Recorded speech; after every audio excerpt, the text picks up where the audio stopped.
Dans le cadre du projet contre les effets systémiques de la non-reconnaissance des diplômes étrangers, le RAFIC a lancé la tournée régionale vers l'égalité des chances pour sensibiliser et donner la parole aux femmes à travers le Québec.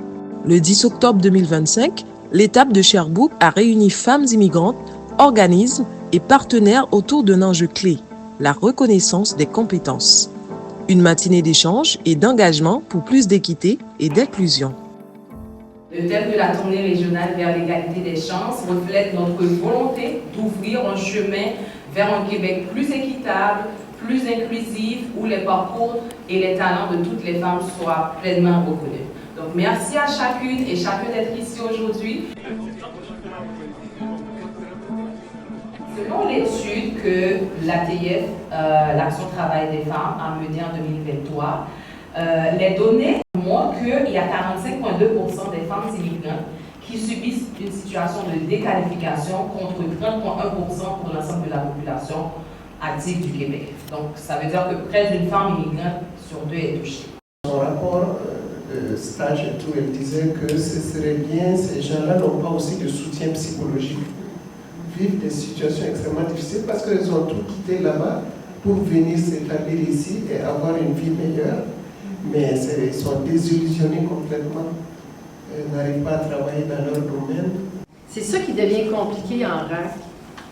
Je ne suis pas certaine qu'au Québec, tu sais, je me questionne moi aussi, je ne suis pas certaine qu'on ait tout développé, qu'est-ce qu'on devait avec la masse de gens qui arrivent au Québec. On n'est tellement pas prêts. Puis si je me questionne encore, c'est quoi qu'on leur offre avant de partir de leur pays? Pourquoi il n'y a pas des documents qui sont reconnus avant même d'arriver au Québec? Ouais. Le problème, en fait, de la reconnaissance des acquis, il y a un frein au niveau de l'université et des établissements scolaires. Moi, j'entends le témoignage, je me dis, peut-être qu'il y a quelque chose à faire au niveau des établissements scolaires, peut-être qu'il y a quelque chose à faire à chaque palier de gouvernement, mais la question reste la même, c'est vraiment toujours... Et moi, quand je vous disais que j'entends les personnes me dire « Oh, mais je dois continuer plus longtemps les études parce qu'ils veulent que je fasse des étapes additionnelles alors que mon camarade de classe, il n'a pas à faire la même chose que moi, simplement parce que je viens de l'étranger. » Ça blesse, ça heurte la personne. Mener pour pouvoir faire avancer cet obstacle-là qui est là depuis. L'organisme qui lutte contre la sécurité alimentaire.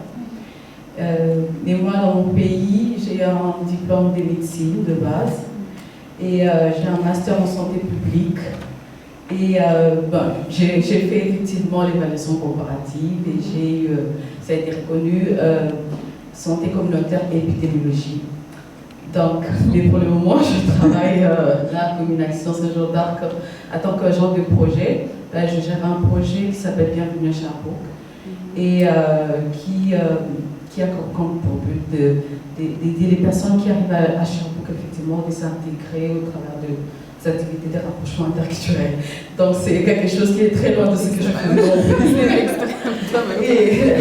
C'est vrai que dans mon pays, j'avais commencé dans la clinique, c'est vrai, mais après j'ai beaucoup plus travaillé dans un programme, on appelait le programme de communication pour la promotion de la santé. Donc on était beaucoup plus dans le communautaire effectivement, mais c'était vraiment dans la santé. Mais ici, je suis vraiment très très loin de ça et je suis dans mon parcours en fait, c'est un peu ça. Alors je suis très très ravie d'être là pour avoir toutes ces informations. La dame m'a dit, j'ai bien aimé son intervention tout à l'heure là. Est-ce qu'il est possible de demander les gens qu'est-ce que vous voulez faire? Quel travail vous voulez faire?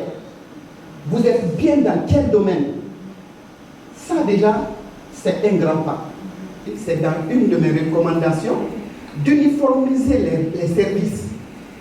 Que ce soit au MIFI, que ce soit, en tout cas, que ce soit l'immigration au Québec, l'immigration au Canada, qu'on ait un site où toutes les informations sont uniformes. Nous, on arrive avec un bagage, on se dit, on a déjà une maîtrise, on peut commencer notre doctorat. Pas du tout. Tu ne peux pas faire ça. Tu vas faire une propédeutique. Oh, pourquoi est-ce que je dois faire une propédeutique? Parce qu'on ne reconnaît pas ton expérience. Mais vous avez reconnu celle de mon collègue. Pourquoi est-ce que la sienne vaut plus que la mienne?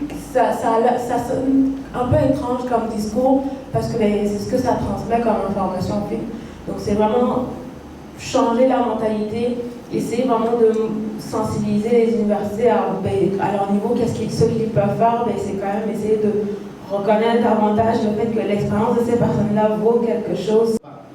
Même si c'est 6 mois de bénévolat, les laisser aller, les laisser travailler, on saura à ce moment en pratiquant s'ils ont des compétences ou pas. Ça, c'est même pas problème de femmes et hommes là. Tout le monde. Ça déjà, c'est un grand pas aussi. Ça rentre dans une des... J'en ai beaucoup, mais pour le moment, pour ne pas exagérer là, je m'arrête là. Pour les institutions publiques. Donc ça serait bien si on pouvait venir à la table de concertation donner ces formations-là.